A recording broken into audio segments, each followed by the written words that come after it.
Hello friends, welcome all of you to our channel RP maths Gurukul. তো আজকে আমরা SSC GD 2026কে target করে প্র্যাকটিস ক্লাস 3তে এসে উপস্থিত হয়েছি। ওকে, তো যেখানে আমরা 20টি প্রচণ্ড ইম্পর্টেন্ট প্রশ্নের সমাধান দেখব। যারা দুটো প্র্যাকটিস ক্লাস এখনও দেখোনি তারা আগের ক্লাসগুলো দেখো। ওকে, সেখান থেকে তোমরা অনেক কিছু শিখতে পারবে। এই প্র্যাকটিস ক্লাসগুলো কিন্তু প্রচণ্ড ইম্পর্টেন্ট পরীক্ষার আগে। ওকে, তো চলে আসি আজকের ক্লাসের প্রথম প্রশ্নে, ডাইরেক্ট প্রশ্নে চলে আসি। আর এটাও বলে রাখি, যারা কেপি কনস্টেবল মেন্সের জন্য প্রিপারেশান নিচ্ছ, ওকে, বা নেক্সট ইয়ার মানে 2026-এ ডাব্লিউপিপির জন্য প্রিপারেশান নিচ্ছ, তাদের জন্য এই ক্লাসগুলো কিন্তু ইকুয়াল ইম্পর্ট্যান্ট। ঠিক আছে, কোনো প্রশ্নের গায়ে লেগে থাকে না যে এটা শুধু এসএসসি জিডির জন্যই আসবে। ঠিক আছে, এটা কিন্তু এই পরীক্ষাতেও আসতে পারে। সো কোনো পরীক্ষার জন্যই একটা প্রশ্ন পার্টিকুলারলি বেঁধে থাকে না যে এই প্রশ্নটা, হ্যাঁ এই প্রশ্নটা এর জন্যই, কখনোই নয়। ওকে, বিশেষ করে ম্যাথসে তো নয়। তো চলো দেখি প্রথম প্রশ্নে কী বলা হয়েছে। সিম্পল ইন্টারেস্টের উপর বেশ এই প্রশ্নটি। দেখো, প্রশ্নের কলেবর কিন্তু বেশ প্রচণ্ড লম্বা চওড়া, দেখে মনে হতে পারে বাবা এই প্রশ্নটা কী করে সেকেন্ডে করবো। হবে। দেখো, বলা হয়েছে, দেখো এইচআইএসপি ব্যাংক একটি ব্যাংক আছে, এটা নতুন পরিকল্পনা এনেছে। সেই পরিকল্পনায় কী বলা হচ্ছে, সহজ সুদের হার হলো প্রথম 2 বছরের জন্য 8% পার অ্যানাম, পরবর্তী 3 বছরের জন্য 10% পার অ্যানাম এবং প্রথম 5 বছরের পরবর্তী সময়ের জন্য 6% পার অ্যানাম। ওকে, তাহলে 8 বছরের জন্য একটি রাশির ওপর অর্জিত সরল সুদ যদি 12,800 টাকা হয়, কত টাকা ব্যাংকে রাখা হয়েছিল? ঠিক আছে, তাহলে সিম্পল ইন্টারেস্ট বলে দেওয়া হয়েছে এবং রেট কী হচ্ছে, ক্রমশ চেঞ্জ হচ্ছে। কী বলা হয়েছে, ফার্স্ট 2 বছরের জন্য for 2 years, for first 2 years কী বলা হয়েছে, 8% পার অ্যানাম। আর আমি জানি যে সিম্পল ইন্টারেস্ট প্রত্যেক বছর সেম থাকে, তাহলে 100 টাকা রাখলে প্রথম বছর 8 টাকা পেলে পরের বছর 8 টাকা পাবো, তাহলে 2 বছরের টোটাল ইন্টারেস্ট কত পাচ্ছি, 2 × 8 16%। এই জিনিসটা আমার মাথায় রাখতে হবে যে এসআই পার্সেন্টেজ যাকে আমরা বলে থাকি। ঠিক আছে, নেক্সট হচ্ছে পরবর্তী 3 বছরের জন্য ফর 3 ইয়ার্স কী দেখতে পাচ্ছি না, কত পার্সেন্ট দিচ্ছে না, 10% করে দিচ্ছে। তাহলে এখানে 3 বছরের টোটাল কত সুদ পাবো, 10 × 3 30% সুদ পাবো না? একদম ঠিক। এবার বলেছে প্রথম 5 বছরের পরবর্তী সময়ের জন্য, মানে এই যে 3 + 2 5 বছর হয়ে গেল, এরপর থেকে যত বছর আমি রাখি না কেন প্রত্যেক বছর আমি 6% হারে সুদ পাবো। হ্যাঁ কি না বলবো? একদম ঠিক। কিন্তু এরপরে এই 5 বছরের পরে আর কত বছর আমি টাকাটা রেখেছিলাম, আমাকে বলা হয়েছে যে 8 বছরের টোটাল গল্প। ঠিক আছে, তাহলে 5 বছর হয়ে গেছে, তাহলে পড়ে আছে রিমেনিং কত, রিমেনিং 3 বছর পড়ে আছে। হ্যাঁ কি না বলবো? একদম ঠিক। তাহলে 3 বছরের জন্য 6% হারে টোটাল সুদ এসআই পার্সেন্টেজ কত হবে না, 18%। একদম ঠিক। ঠিক আছে, তাহলে টোটাল আমি কত পার্সেন্টেজ সুদ পেলাম, তাহলে এখন 16, এখানে 30, এখানে 18, 16 + 18 34 + 30 হচ্ছে 64% আমি সুদ পেয়েছি। হ্যাঁ কি না বলবো? একদম ঠিক। আর এখানে বলে দেওয়া হয়েছে আমি 12,800 টাকা সুদ পেয়েছি, তাহলে 64%এরই ভ্যালু হচ্ছে কত, 12,800। তাহলে আমার নির্ণয় করতে হবে 100%-এর ভ্যালু। 100%ই হয়ে থাকে আমাদের কি প্রিন্সিপাল। হ্যাঁ কি না বলবো? একদম ঠিক। তাহলে দেখো 64 থেকে 128 কত গুণ করলে হয়, দুগুণ করলে, তাহলে 100কে দুগুণ করলে কত হবে, সরি দুগুণ করলে না, এখানে দুটো শূন্য আছে, 200 গুণ করলে, তাহলে একে 100কে 200 গুণ করবো, 200 গুণ করলে কত হবে, 100 × 200 মানে 4টে শূন্য, 2-এর পিছনে, তার মানে 20,000 টাকা। তখন অপশান ডি হয়ে গেল আমার কারেক্ট অ্যান্সার। বোঝা গেল কত সহজেই প্রশ্নের সমাধান করা যায়। নেক্সট প্রশ্ন, একটি নির্দিষ্ট অর্থের উপর 13% বার্ষিক হারে 5 বছরের সরল সুদ বলা হয়েছে 2275 টাকা।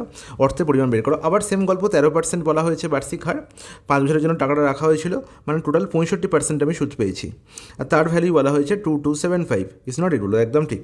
নির্ণয় করতে হবে আমাকে কি না, দ্য প্রিন্সিপালের ভ্যালু, অর্থের পরিমাণে প্রিন্সিপাল, মানে 100% নির্ণয় করতে হবে। তাহলে 65 কত গুণ করলে 2275 হয়, যখন ডাইরেক্ট করতে হবে কাটাকুটি করে নেবে একবার। 5 × 65, 5কে দিয়ে এখানে কাটাকুটি যাচ্ছে কত, 5 × 4 = 20, তো হচ্ছে 5 × 5 = 25, 5 × 5 = 25, 455, 13 × 3 = 39, 13 × 3 = 39, আর এখানে দেখতে পাচ্ছি কত হচ্ছে 13 × 5 = 65। হ্যাঁ কি না বলো? একদম ঠিক। তাহলে 35 গুণ, তাহলে আলটিমেট 100কে 35 গুণ করলে কত হবে, 3500 টাকা। অপশান সি হয়ে গেল কারেক্ট অ্যান্সার। নেক্সট প্রশ্ন। আচ্ছা, এই পুরো গুণফলের আমাকে কী নির্ণয় করতে হবে, একক সংখ্যা বের করতে হবে বা ইউনিট ডিজিট বের করতে হবে, তাই তো, ইউনিট নাম্বারস। তাহলে ইউনিট নাম্বার বা ইউনিট ডিজিট বের করার জন্য আমি কী জানি, যে আমাকে ইউনিট নাম্বার নিয়েই খেলা করতে হবে। তাহলে এই 257 এই 257, এই যে একে বলা বেস, একে বলা হয় পাওয়ার। ঠিক আছে, এটা হচ্ছে বেস, আর উপরে যে বসে থাকে সে হচ্ছে পাওয়ার। ওকে, তাহলে যখন আমি ইউনিট ডিজিট নিয়ে খেলা করছি তখন আমি বেসের ইউনিট ডিজিট নিয়ে শুধু ভাববো, এই বাকি 25কে কী করে দেবো, অমিট করে দেবো, দরকার নেই তো, আমার সাথে ইউনিট ডিজিট দেখতে হবে। তাহলে 257 ইউনিট ডিজিট কে 7। ঠিক আছে, তাহলে নেক্সট আরেকজন যে বসে সেই ভদ্রলোককে না 248, তাহলে এখানেও 24 নিয়ে ভাববো না, আমি শুধু 8 নিয়ে ভাববো। 8-এর পাওয়ার কী আছে 73। এবার দেখো 7 যখন বেসে আছে, 8 যখন বেসে আছে, তাদের জন্য আমি বলেছি তোমাদের কী করতে হয়, 2, 3, 7, 8 এই 4টে নাম্বারকে যখন আমি এখানে দেখতে পাবো, মানে বেসে দেখতে পাবো, যখন এটা হবে বেস, তখন পাওয়ারকে আমি কী করব, 4 দিয়ে ভাগ করব। তখন আমি পাওয়ারকে 4 দিয়ে ভাগ করব। এটা হচ্ছে একদম ডিফাইন্ড রুল। 4 দিয়ে ভাগ করব এবং 4 দিয়ে ভাগ করার পর যেটা রিমাইন্ডার পড়ে থাকবে, যেটা রিমাইন্ডার বা অবশেষ পড়ে থাকবে, ভাগশেষ পড়ে থাকবে, পাওয়ারকে 4 দিয়ে ভাগ করার পর যেটা ভাগশেষ পড়ে থাকবে, সে হয়ে যাবে নতুন পাওয়ার, নিউ পাওয়ার। ঠিক আছে, রিপ্লেস করে দেবো আবার আগের পাওয়ারটাকে এই পাওয়ার দিয়ে। তাহলে দেখো 45কে যদি 4 দিয়ে ভাগ করি, কত অবশেষ পড়ে থাকবে, 4 11 44, 1 পড়ে থাকবে অবশেষ। তাহলে আমি হয়ে গেল কি 7^1। 8কে এখানে 73কে 4 দিয়ে ভাগ করি, 4 18 72, তাহলে অবশেষ পড়ে থাকবে 1, তার মানে 8^1 হয়ে গেল। তাহলে 7 × 8 গুণ করলে কত হয়ে গেল 56, তাহলে ইউনিট কত 6। তাহলে আমি 56 আর লিখবো না, 6 লিখবো। তাহলে ডাইরেক্ট অপশন ডি হয়ে গেল কারেক্ট আনসার। বলো এত সহজেই প্রশ্নের আনসার করা যাবে, শুধু আমাকে এইটুকু মাথায় রাখতে হবে, এইটুকু ব্যাস। নেক্সট প্রশ্ন বলছে, আহমেদ একটি পুরনো স্কুটার 5200 টাকা কিনে এর মেরামতের জন্য 800 টাকা খরচ করে। খুব ভালো কথা। তাহলে যখন আমি কোনো একটা জিনিস কিনে আনবো একটা টাকা দিয়ে, 5200 টাকা কিনে এনেছি, এবং তার ওপর যদি আমার মেরামতের খরচা হয়, বা বই আনার জন্য ভাড়া বাবদ খরচা হয়, বা অন্য যে কোনো খরচ করতে হয়, সেই টাকাটাও কিন্তু আমার ইনক্লুড করতে হবে কস্ট প্রাইসের মধ্যে। তাহলে এটা হয়ে গেল তার কস্ট প্রাইস। কত হলো 5200 + 800 মানে 6000 টাকা। Is it clear? বলো একদম ঠিক। যদি তিনি স্কুটারটি 6600 টাকায় বিক্রি করেন, খুব ভালো কথা, তার মানে এখানে এসপিও বলা হয়েছে কত 6600। তাহলে যখন এটা রেশিও নির্ণয় করবো, আমি দেখতে পাচ্ছি 0 0 ক্যান্সেল আউট হয়ে গেল, 10 6 দিয়ে এখানে 10, 6 দিয়ে এখানে 11, তাহলে সিপিএসপি রেশিও কত গেল 10:11। তার মানে আলটিমেট আমি দেখতে পাচ্ছি যে আমি এখানে প্রফিট করছি কত, অর্থাৎ 1 টাকা প্রফিট করছি বা 1 ইউনিট প্রফিট করছি। প্রফিট সবসময় কার ওপর হয়, সিপির ওপর হয়। তাহলে 1/10 আমার প্রফিট হচ্ছে, তাহলে প্রফিট পার্সেন্টেজ কত × 100, তার মানে হচ্ছে 10%। বোঝা গেল? খুব সুন্দর বোঝা গেছে, কোনো অসুবিধা নেই। নেক্সট প্রশ্ন, পাইপ এ একটি ট্যাঙ্ক 5 ঘন্টায় পূর্ণ করতে পারে। আচ্ছা, এখানে করতে পারে হবে, ঠিক আছে, পূর্ণ করতে পারে, তবে ট্যাঙ্কে ছিদ্র থাকায় এটি পূর্ণ হতে 3 ঘন্টা বেশি সময় লাগে। পাইপ এ বন্ধ থাকলে ছিদ্র দিয়ে পুরো ট্যাঙ্ক খালি হতে কত সময় লাগবে? দারুণ একটা প্রশ্ন। দেখো পাইপ এ এখানে কী করছে, মেনলি ভর্তি করছে, 5 ঘন্টায় সে পূর্ণ করতে পারছে। একটি ট্যাঙ্কের ছিদ্র থাকার জন্য পূর্ণ হতে 3 ঘন্টা বেশি সময় লাগছে। তার মানে কি, এ হচ্ছে, এটা ধরলাম এ হচ্ছে, এখানে বলা হয়েছে যে পাইপটা কী করে পূর্ণ করে, সে করছে 5 ঘন্টায় পূর্ণ। এর সঙ্গে ছিদ্র কাজ করায় আরও 3 ঘন্টা বেশি লাগছে, মানে 5 + 3 8 ঘন্টা সময় লাগছে। হ্যাঁ কি না? বলো একদম ঠিক। তাহলে 5 আর 8-এর এলসিএম কত? 40। তাহলে 40 ইউনিট হচ্ছে এই ট্যাঙ্কটার ক্যাপাসিটি, এবং যেখানে আমি দেখতে পাচ্ছি 40 ইউনিট ভর্তি করতে এর সময় লাগছে 5 ঘন্টা, তার মানে এর এফিসিয়েন্সি কত? 40/5 8। সিমিলারলি এ আর ছিদ্রের মিলিত এফিসিয়েন্সি কত? না 40/8 5। তাহলে এখানে এফিসিয়েন্সি কমে গেল কী করে? কারণ হচ্ছে কি না, দুঃখের বিষয়, ছিদ্র কী করে না, ছিদ্র যোগ করে না, ছিদ্র অ্যাড করে না, ছিদ্র বের করে, ছিদ্র খালি করে। তাই এখানে প্লাস সাইন নয় মাইনাস সাইন দেওয়া উচিত। ওকে, ছিদ্র সবসময় কী করে? বের করে দেয়। তার মানে আমি দেখতে পাচ্ছি এরা দুজনে মিলে 5 ভর্তি করছে। এর মানে হচ্ছে 1 ঘন্টায় তো আমি দেখতে পাচ্ছি যে এই এ ভদ্রলোক বা এ নলটি 8 ইউনিট ভর্তি করে। তাহলে কী করে দুজনে মিলে 5 ইউনিট ভর্তি হচ্ছে? তার মানে নিশ্চয়ই ছিদ্র 3 ইউনিট খালি করে দিয়েছে, তাই জন্যই কী হয়েছে না 5 ইউনিট ভর্তি হয়েছে। হ্যাঁ কি না? বলো একদম ঠিক। তার মানে ছিদ্রর যেটি আছে তার এফিসিয়েন্সি হয়ে গেল কত? 3, মানে সে 1 ঘন্টায় 3 ইউনিট খালি করে। তাহলে আমার নির্ণয় করতে হবে কি না, পাইপ এ বন্ধ থাকলে ছিদ্র দিয়ে পুরো ট্যাঙ্ক খালি হতে, তাহলে পুরো ট্যাঙ্ক মানে 40 ইউনিট খালি হতে হবে। কে খালি করবে? ছিদ্র খালি করবে, তার এফিসিয়েন্সি কত? 3। তাহলে 40/3 ঘন্টা টাইম লাগবে। তাহলে 40/3 মানে হচ্ছে 13 × 1/3, মানে 13 ঘন্টা। আর দেখো বাকিটা করতেই হচ্ছে না, 13 ঘন্টা একটাই আছে, অপশান বি। ঠিক আছে, 13 ঘন্টা, 13 × 1/3, 1/3কে যদি আমাকে মিনিটে ট্রান্সফার করতে হয় 1/3 × 60, তাহলে 3 × 20 60, তাহলে হচ্ছে 20 মিনিট। হ্যাঁ কি না? বলো একদম ঠিক। নেক্সট প্রশ্ন, যদি একটি সিলিন্ডারের উচ্চতা 25% বৃদ্ধি পায় এবং তার ভিত্তির ব্যাসার্ধ 15% কমে যায়, তবে এর বক্রপৃষ্ঠের ক্ষেত্রফল শতকরা কত বৃদ্ধি বা হ্রাস হবে? এই প্রশ্নের করার জন্য তোমরা অনেক রকম প্রসেস অ্যাপ্লাই করতে পারো। সাধারণত স্টুডেন্টরা এটা করে থাকে, সেটা করে থাকে কি, প্রথমে ধরে নেয় সিলিন্ডারের উচ্চতা হচ্ছে এইচ, 25% বৃদ্ধি পেয়েছে। 25% মানে হচ্ছে কত, 1/4। 25%-এর ফ্র্যাকশন মানে কত, 1/4, মানে 4-এ 1 বৃদ্ধি পেয়েছে, মানে কত গুণ হয়েছে, 5-4 গুণ হয়েছে।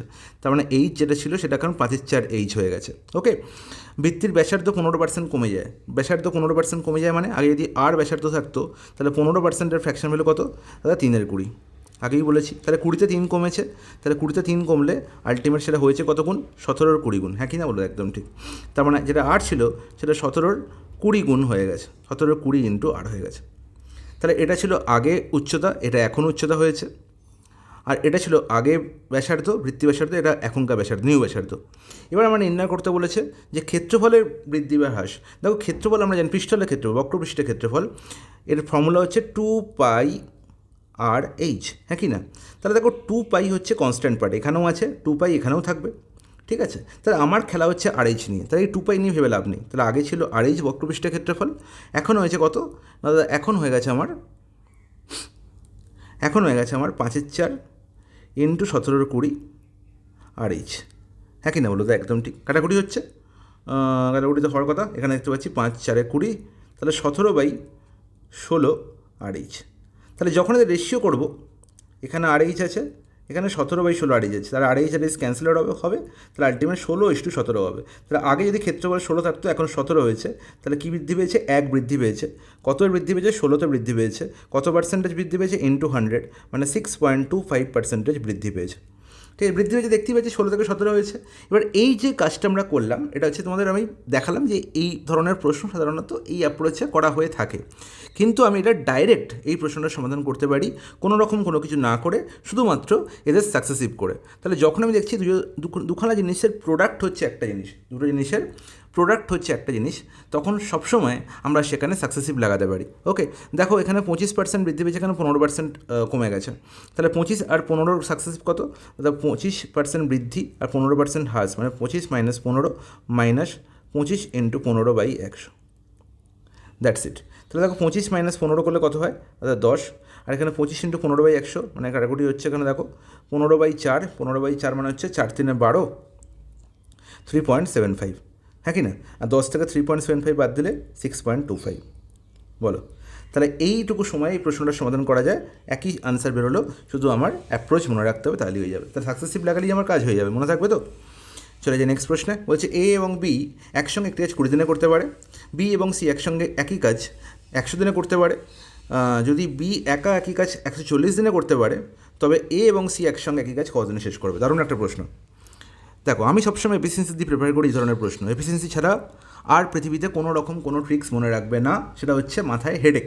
ওকে, মাথার জায়গা ফাঁকা রাখবে, সেটা জায়গায় অন্য কিছু ইনপুট রাখতে পারবে, একটা ইংলিশ বা একটা অঙ্ক, একটা অন্য অঙ্ক বা একটা ইংরাজি বা একটা জিকের প্রশ্ন, ঠিক আছে। জায়গা খালি রাখবে, যে জায়গাগুলো ভর্তি করে অন্য জিনিস ভর্তি করে লাভ নেই, সেই জায়গা ভর্তি করার কোনো মানে হয় না। ওকে, দেখো কি বলা হয়েছে আলটিমেট, যে এ এবং বি একটি কাজ 20 দিনে করতে পারছে, বি এবং সি সেই কাজ করছে 100 দিনে, এবং বি একা সেই একই কাজ করছে 140 দিনে। খুব ভালো কথা। তবে এ এবং সি একসঙ্গে একই কাজ করতে কতদিনে শেষ করবে? খুব ভালো কথা। তাহলে দেখতে পাচ্ছি এখানে টোটাল আমরা দেখতে পাচ্ছি এদের এলসিএম কত, দাদা 140-এর কোনো একটা মাল্টিপল হবে, এখানেও 20 আছে, এখানে 100 আছে, তাহলে 20 100 এলসিএম তো 100, তাহলে 140-এর কোনো একটা মাল্টিপল যেটা 100 দিয়ে পুরোপুরি ভাগ যায়, তাহলে আমি জানি 700। 140-কে 5 গুণ করলে 5 × 20 0, 5 × 5 = 2, 7 × 5 = 70, তাহলে এখানে 700 পেয়ে যেতে পারি। তাহলে 700 যেমন টোটাল ওয়ার্ক, 720 দিয়ে পুরোপুরি ভাগ যায়, 700 100 দিয়ে পুরোপুরি ভাগ যায়, 700 140 দিয়ে পুরোপুরি ভাগ যায়। তাহলে যখন দেখছি আমি এ আর বি এর মিলিত এফিসিয়েন্সি, তখন কত, 700/20, দ্যাট ইজ হচ্ছে 35। 700/107 হচ্ছে বি আর সি এর মিলিত এফিসিয়েন্সি। আর বি এর এফিসিয়েন্সি কত, না বি এর এফিসিয়েন্সি হচ্ছে 700/140, দ্যাট ইজ 5।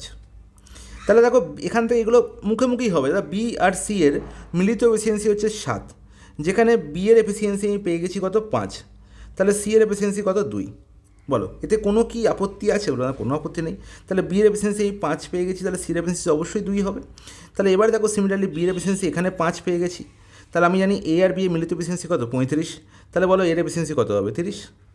বলো এতে আর কোনো কি অন্য কোনো আমার অ্যাপ্রোচ কাজে লাগানোর দরকার আছে? না, কোনো দরকার নেই। তাহলে আমার নির্ণয় করতে হবে এ এবং সি একসঙ্গে একই কাজ কতদিনে শেষ করবে। তাহলে বলো আমাকে এখানে করবে হবে, কর অবয়ব, এটা হচ্ছে, ঠিক আছে। তাহলে দেখো এ আর সি মিলিত এফিসিয়েন্সি কত, এর এফিসিয়েন্সি হচ্ছে 30 আর সি এর এফিসিয়েন্সি আমি পেয়ে গেলাম কত না 2।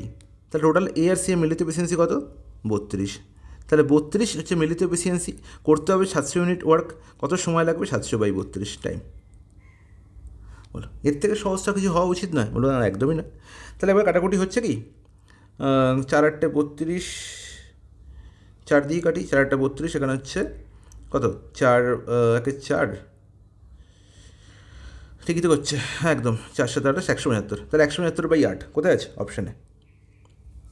নেক্সট প্রশ্ন বলছে একটি অর্থের ওপর প্রথম বছরের চক্রবৃদ্ধি সুদ 600 টাকা এবং দ্বিতীয় বছরের 660 টাকা, তাহলে বার্ষিক সুদের হার বের করতে হবে। খুব ভালো প্রশ্ন।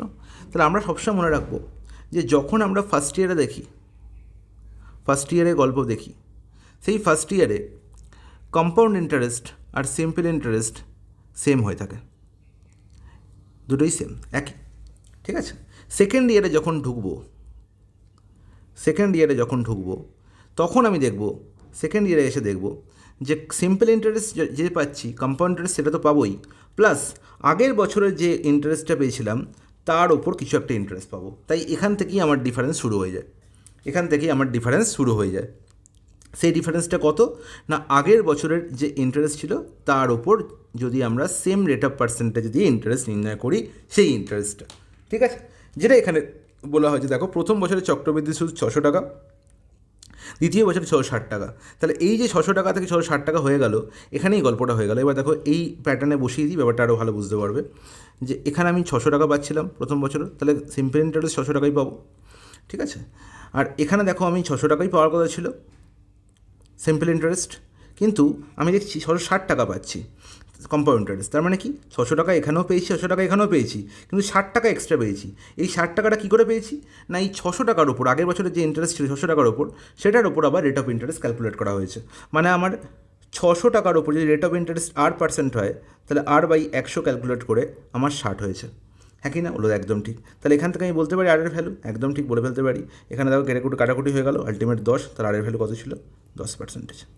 বলো এর থেকে সোজা প্রশ্ন আর হয় না, এবং এর থেকে সোজা অ্যাপ্লিকেশন আর হয় না। তাহলে তুমি এবার ডাইরেক্ট বলবে যে 600 টাকায় 60 টাকা সুদ পাচ্ছি, তাহলে আমার রেট অফ পার্সেন্টেজ কত 60/600, মানে 1/10, তার মানে 10%। ঠিক আছে, এটা শুধু তোমাদের বোঝানোর জন্য ছিল, তোমরা পরীক্ষায় আর এটা অ্যাপ্লাই করবে না, তোমরা ডাইরেক্ট এটা অ্যাপ্লাই করবে যে আমি এক্সট্রা যে 60 টাকা পেয়েছি সেটা আগের বছরের 600 টাকার উপর ইন্টারেস্ট, তাহলে 60/600 × 100, দ্যাট ইজ 10% হয়ে যাবে আমার রেট অফ ইন্টারেস্ট।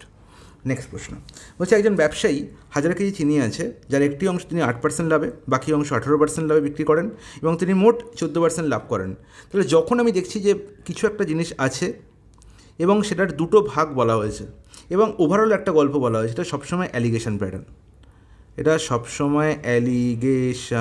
প্যাটার্ন।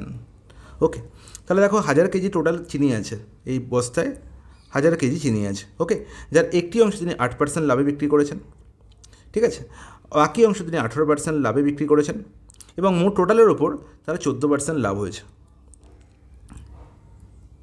ব্যাস, এবার আলটিমেট এই যে রেশিওটা পাবো, দেখো অ্যালিগেশন আমরা কী করে থাকি না সাধারণত এই মিডিলে যে বসে আছে তার থেকে ছোটোকে বিয়োগ করে আমরা এখানে বসাবো। 14 থেকে 8 বিয়োগ করলে 6, এখানে 6 বসাবো, আর এখানে 18 থেকে 14 বিয়োগ করে এখানে 4 বসাবো।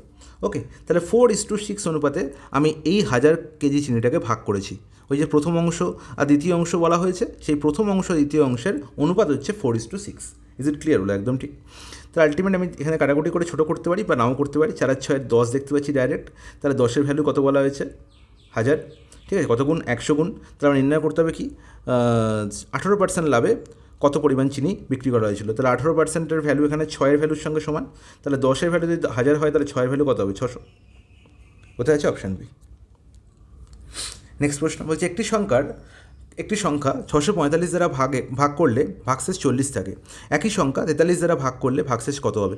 সেম অ্যাপ্রোচ আমি আগের দিন একটি করেছিলাম। বলা হয়েছে একটি সংখ্যা যাকে 645 দ্বারা ভাগ করা হচ্ছে এবং দেখতে পাচ্ছি ভাগশেষ কত হয়ে 40 থাকছে। এবার বলছে একই সংখ্যাকে, মানে এখানে এন যে ভদ্রলোক বসে আছে, এই এনকেই যদি আমি 43 দিয়ে ভাগ করে দিই আমি এনকে 43 দিয়ে ভাগ করে দিই, তাহলে আমার এখানে কত পাবো ভাগশেষ সেটা নির্ণয় করতে হবে। কি বলবো? একদম ঠিক। তাহলে দেখো এখানে এন ছিল, এখানেও এন আছে, এনে কোনো পরিবর্তন হয়নি। ঠিক আছে, তাহলে যখন আমি দেখতে পাবো এনে কোনো পরিবর্তন হয়নি, তখন ডাইরেক্ট আমার কাজ হবে আগে এখানে আগের বার প্রথম ভাগ প্রক্রিয়ায় এখানে যে রিমাইন্ডার ছিল সেই রিমাইন্ডারকে ভাগ করা 43 দিয়ে। তাহলে 40কে যখন আমি 43 দিয়ে ভাগ করব, 40কে যখন 43 দিয়ে ভাগ করতে পারবো কি? পারবো না, কারণ কি অলরেডি 40 কি 43 অপেক্ষা ছোটো, তার মানে এটাই হবে আমার রিমাইন্ডার। তার আনসার কী হবে? 40। অপশান বি হয়ে যাবে কারেক্ট আনসার। কোনো চেঞ্জ নেই আমার রিমাইন্ডারে, ভাগশেষে কোনো চেঞ্জ থাকবে না। যতক্ষণ আমার 43 অপেক্ষা বড় না পাচ্ছি ততক্ষণ তো ভাগ করতে পারবোই না, তাহলে আমার আলটিমেট রিমাইন্ডার কী হবে? 40 হয়ে যাবে কারেক্ট আনসার। এছাড়া আর একটা প্রসেস আমি বলেছিলাম, সেটা কি? তুমি এখানে 1 ধরে নাও, তুমি এখানে ভাগফল 1 ধরে নাও। ঠিক আছে, ভাগফল 1 ধরলে আমার আলটিমেট ব্যাপারটা কীরকম হবে? তাহলে আমি এনের ভ্যালু পেয়ে যাবো। এনের ভ্যালু কত হবে? আলটিমেট 645 প্লাস 1, 645 ইন্টু 1, 645 প্লাস 40, তাহলে এখানে গুণ, তারপর এখানে যোগ করলে এনের ভ্যালু পেয়ে যাবো। তাহলে আলটিমেট 685 হয়ে যাবে আমার এনের ভ্যালু। হ্যাঁ কি না? বলো একদম ঠিক। তাহলে এবার দেখো ভাগ করে 43, 1 কে 43, 3 থেকে 8 5, 255। হ্যাঁ কি না? কত হয়ে যাচ্ছে? 5 বাজে পুরোপুরি যাচ্ছে, দেখি। 5 3 15, 5, আর এখানে হচ্ছে 5 4 20 আর 1 21। হ্যাঁ কি না? বলো একদম ঠিক। মাঝে মাঝে মিলে গেলো 0, 1 থেকে 5 4, দেখো 40 বেরোলো কি? বলো একদম ঠিক, 40 বেরোলো। তাহলে এটাই হচ্ছে আমার কারেক্ট অ্যাপ্রোচ। যে বুঝতে পারবে তার লাইফ হচ্ছে সেট। চলো, যদি একটি সংখ্যার 50%-এর সাথে 75 যোগ করা হয় তবে ফলাফল সেই সংখ্যার সমান হয়। আচ্ছা, দারুণ একটা প্রশ্ন। এই প্রশ্নটায় লোকজন একদম এক্স ধরি সংখ্যাটা হচ্ছে এক্স, এই সংখ্যার 50%-এর সঙ্গে কী করা হয়েছে? 75 যোগ করা হয়েছে, তার ফলে আবার আমি সেই সংখ্যাটি পেয়েছি, মানে এক্স পেয়েছি। এই সব করে একদম মানে মাথা খারাপ করে দেয়। এসব করার কোনো দরকার নেই। ভালো করে অ্যাপ্রোচ বুঝবে। পার্সেন্টেজের অ্যাপ্রোচ আমার খুব ভালো ক্লিয়ার থাকতে হবে। একটা সংখ্যার 50%, ঠিক আছে, 50%-এর সঙ্গে 75 যোগ করা হয়েছে, এবং করার ফলে আমি সেই সংখ্যাটাই, মানে এই যে ধরো সংখ্যাটা ধরেছিলাম এন, ধরো এনের 50%-এর সঙ্গে 75 যোগ করে আমি আবার এন পেয়েছি। তাহলে যদি এনের 50% আমি এখানে 50%কে যদি আমি n/2 বলে থাকি, আমি যদি বলি যে এনের 50% কত, এনের 50% কত, তুমি বলো এনের 50% হচ্ছে n/2, তাই তো? তাহলে n/2 এর সঙ্গে আবার n/2 যোগ করলে তবে তো n হয়। তাহলে n/2 যদি 50% হয়, তাহলে বাকিটাও 50% n/2 দিয়ে টোটাল n হচ্ছে, তার মানে n হচ্ছে কত? 100%। হ্যাঁ কি না? সবসময় আমরা জানি যে সংখ্যার সঙ্গে সংখ্যা, পার্সেন্টেজের সঙ্গে পার্সেন্টেজ যোগ করতে পারবো, তাই তো? তাহলে আলটিমেট আমি যদি এখানে 50% দিই আর এখানে যদি 75 থাকে, তাহলে 75-এর সঙ্গে 50% যোগ করতে পারবো না, এখানে কোনো একটা পার্সেন্টেজ থাকতে হবে, তবে আমি একটা পার্সেন্টেজের সঙ্গে পার্সেন্টেজ যোগ করে আর একটা পার্সেন্টেজ পাবো। তাহলে আমি বলেছি এখানে সংখ্যাটা, যে সংখ্যাটা ছিল সেই সংখ্যাটাই ফিরে পেয়েছি, তার মানে 100% ফিরে পেয়েছি না? বলবো একদম ঠিক। তাহলে 50%-এর সঙ্গে কত যোগ করলে 100% হয়? তুমি বলবে 50%। এতে কোনো আপত্তি না? কোনো আপত্তি নেই। তাহলে আলটিমেটলি 50%-এর ভ্যালু কত বলা হয়েছে? 75 বলা হয়েছে না? আলটিমেটলি কত যোগ করা হয়েছিল? 75 যোগ করা হয়েছিল তো। তাহলে 50%-এর ভ্যালু যদি 75 হয়, তাহলে 100%-এর ভ্যালু কত হবে? তুমি বলবে কোনো ব্যাপার নয়, এখানে 50 থেকে 100 হয়েছে, দুগুণ হয়েছে, তাহলে সংখ্যাটাও দুগুণ হবে, মানে 150 হবে। এর থেকে সহজভাবে বলা কি আর সম্ভব? বলো না, একদমই সম্ভব না। তাহলে আনসার কোথায় গেল? অপশানটি। নেক্সট প্রশ্ন, যে সোনা জলের চেয়ে 15 গুণ ভারী, খুব ভালো কথা। তামা জলের চেয়ে 7 গুণ ভারী, জলের চেয়ে 13 গুণ ভারী একটি সংকর ধাতু পেতে এগুলোকে কী অনুপাতে মেশানো উচিত? দারুণ একটা প্রশ্ন। আলটিমেট এখানে সবার সঙ্গে তুলনা করা হচ্ছে জলের। ঠিক আছে, সোনা জলের চেয়ে 15 গুণ ভারী, তাহলে জলের ওজন যদি আমি 1 ধরে নিই, তাহলে বলবো সোনার ওজন, গোল্ডের ওজন কত? না, গোল্ডের ওজন হচ্ছে 15। তামা মানে হচ্ছে আমার সিলভার, সিলভারের ওজন কত? ঠিক আছে, সরি, আমার সিলভার না, তামা কপার, কপার ওজন কত? অর্থাৎ এর থেকে কত গুণ ভারী? না 7 গুণ ভারী, তাহলে এর ওজন কত? 7। আলটিমেটলি দেখতে পাচ্ছি এবার এদের জনকে অ্যাড করে একটা সংখ্যা ধাতু বানানো হচ্ছে। সংখ্যা ধাতুর আবার বলা হয়েছে 13 গুণ ভারী, কার থেকে? জলের থেকে। তাহলে আলটিমেট সংখ্যা ধাতুর ওজন কত হবে? 13। ঠিক আছে, তাহলে আলটিমেট দুটো জিনিসকে অ্যাড করে একটা জিনিস তৈরি করা হচ্ছে, মানে এখানে আলটিমেট কি অ্যালিগেশন প্যাটার্ন? তাহলে কী রেশিও দেখো মেশানো হয়েছে? 15 থেকে 13 বিয়োগ করলে 2, আর 13 থেকে 7 বিয়োগ করলে 6, তাহলে 6:2 অনুপাতে মেশানো হয়েছে, তার মানে 3:1। এবার দেখতে হবে কার সঙ্গে কাকে মেশানো হয়েছে। আলটিমেট আনসারে কী চেয়েছে? জলের চেয়ে 13 গুণ ভারী একটি সংখ্যা ধাতু পেতে এগুলোকে কী অনুপাতে মেশানো হয়েছে, তার মানে কি? না সোনাকে তামার সঙ্গে। ঠিক আছে, এখানে বলে দিতে পারে যে তামার সঙ্গে সোনা কী রেশিও মেশানো হয়েছে, বা সোনার সঙ্গে তামা স্পেসিফাই করে দিতে পারে, তখন কিন্তু অ্যাকর্ডিংলি আনসার হবে। এখানে সোনার সঙ্গে গোল্ডের সঙ্গে কপারের রেশিও হচ্ছে 3:1। অপশান বি হয়ে গেল কারেক্ট আনসার। যদি এটা কপার ইস টু গোল্ড বলতো, তাহলে 1:3 হতো। ওকে, নেক্সট প্রশ্ন বলছে এক্স বাই ওয়াই এবং ওয়াই বাই জেডের বর্গের মধ্য সমানুপাতি নির্ণয় করতে হবে। আমাকে নির্ণয় করতে হবে মিন প্রপোর্শন কার না square of X by Y and Y by Z. তাহলে বলো square of X by Y আর ওয়াই বাই জেড আলটিমেট এটাই তো হবে, বলবো একদম ঠিক। এদের মিন প্রপোর্শন নির্ণয় করার উপায় কী? মিন প্রপোর্শন ফর্মুলা আমরা জানি রুট ওভার এ বি, হ্যাঁ কি না? এ হচ্ছে কি এক্স বাই ওয়াই আর বি হচ্ছে ওয়াই বাই জেড, না এ হচ্ছে এক্স বাই ওয়াই এর হোল স্কোয়ার আর বি হচ্ছে ওয়াই বাই জেড এর হোল স্কোয়ার। আমাকে এদের বর্গের মধ্য সমানুপাতি নির্ণয় করতে বলেছে, ঠিক আছে? এই ভুলটা যেন না হয়। তাহলে আলটিমেট এদের প্রোডাক্ট আর তার বর্গমূল করলেই আমি আনসার পেয়ে যাবো। আর দুটোই দেখছি পারফেক্ট স্কোয়ার নাম্বার, তাহলে বর্গমূল করলে আলটিমেট ফিরে পাবো কি এক্স বাই ওয়াই আর এখানে ওয়াই বাই জেড, হ্যাঁ কি না? বলো একদম ঠিক। কোনো আপত্তি? কোনো আপত্তি নেই। তাহলে এবার দেখো এবার কী হবে, এবার দেখো এখানে কাটাকুটি হচ্ছে, ওয়াই ওয়াই ক্যান্সেল আউট হয়ে যাচ্ছে, পড়ে থাকছে কি এক্স বাই জেড। তাহলে এক্স বাই জেড কোথায় আছে? অপশানটি। Is it clear? বলো জলের মতো পরিষ্কার। নেক্সট প্রশ্ন, প্রথম নয়টি মৌলিক সংখ্যার গড় বের করো। মৌলিক সংখ্যার ফার্স্ট মৌলিক সংখ্যা হচ্ছে আমি জানি 2, তারপর হচ্ছে 3, তারপর হচ্ছে আমার 5, তারপর 7, তারপর 11, তারপর 13, তারপর 17, তারপর 19, তারপর হচ্ছে 21, হ্যাঁ কি না? সরি 21 না 23, 21 তো মৌলিক সংখ্যা না, 23। তাহলে এবার আমাদের গড় নির্ণয় করতে হবে। আমি কি যোগ করে আবার 9 দিয়ে ভাগ করবো? না, আমি তো জানি ডেভিয়েশন মেথড দিয়ে আমি এই প্রশ্নের সমাধান সেকেন্ডে করব।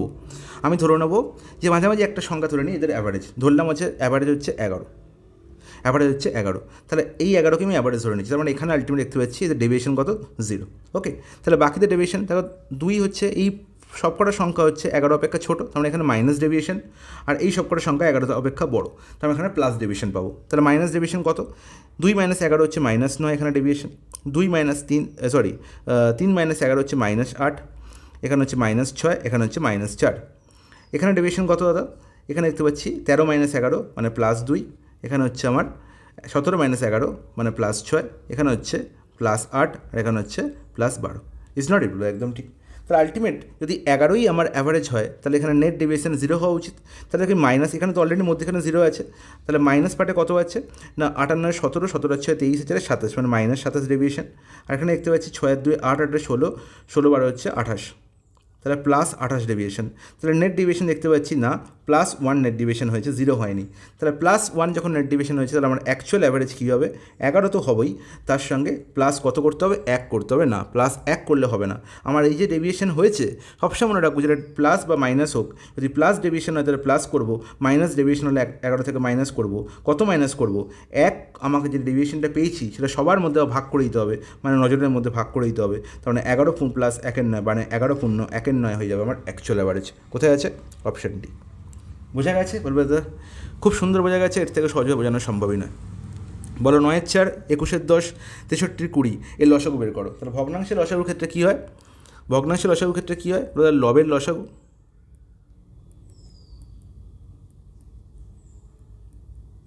আর তার উল্টো হয়ে যাবে হরে, মানে হরের লসাগু। তাহলে বলো লব কী কী আছে? 9 21 63। তাহলে এখানে দেখতে পাচ্ছি 63 9 দিয়ে পুরোপুরি ভাগ যায়, 21ও পুরোপুরি ভাগ যায়, তার মানে হয়ে যাবে কি 63 হয়ে যাবে লসাগু, হ্যাঁ কি না? যখন ডাইরেক্ট গুণিতক পাবো ডাইরেক্ট গুণিতক হয়ে যাবে আমার এক্স্যাক্ট লসাগু। আর 4 10 20 এদের গসাগু কত হবে? তাহলে দেখতে পাচ্ছি 10 4 আর 20 এদের গসাগু 2 ছাড়া কিছু হতে পারে না, হবে কি 2 ছাড়া কিছু? তাহলে একদম সব থেকে ছোটো সংখ্যা যে কী করে 4কেও পুরোপুরি ভাগ করে, 10কেও পুরোপুরি ভাগ করে, 20কেও পুরোপুরি ভাগ করে, সেটা 2 হবে, ঠিক আছে? তো 63/2 হয়ে যাবে আমার কারেক্ট এলসিএম। সেটা কোথায় আছে? অপশান ডিতে। নেক্সট প্রশ্ন বলছি এবিসি একটি ব্যবসা শুরু করেছে, যথাক্রমে 14,000 টাকা, 18,000 টাকা এবং 24,000 টাকা বিনিয়োগ করেছে। বছরের শেষে মোট লাভ 25,480 টাকা হলে এ এবং বি এর মোট অংশ কত? দারুণ একটা প্রশ্ন। তাহলে যখনই বলেছি এই ধরনের প্রশ্ন দেখব, আমি কি করব? যে দেখবো এখানে কত বছরের জন্য টাকা ইনভেস্ট হয়েছে। তাহলে এখানে মধ্যেখানে কেউ কারোর টাকা তুলে নিয়েছে কিনা? না, নেয়নি। সবাইকার টাকা 1 বছরের জন্য ব্যবসায় খেটেছে, ঠিক আছে? তাহলে যখন আমি দেখবো যে সবার সময় সেম, সবার টাকা সমান সময় যে ইনভেস্ট আছে, তখন এদের ইনভেস্টমেন্ট রেশিও হয়ে যাবে কি? ইনভেস্টমেন্ট রেশিও হয়ে যাবে কি? Profit ratio. তাহলে ইনভেস্টমেন্ট রেশিও ইকুয়াল হয়ে যাবে কার সঙ্গে? প্রফিট রেশিওর সঙ্গে। এটাই আমার হচ্ছে মেন কনসেপ্ট। তাহলে এখানে ইনভেস্টমেন্ট রেশিও কত? এখানে 3টে শূন্য, এখানে 3টে শূন্য, এখানে 3টে শূন্য, ক্যান্সেল আউট করে দাও।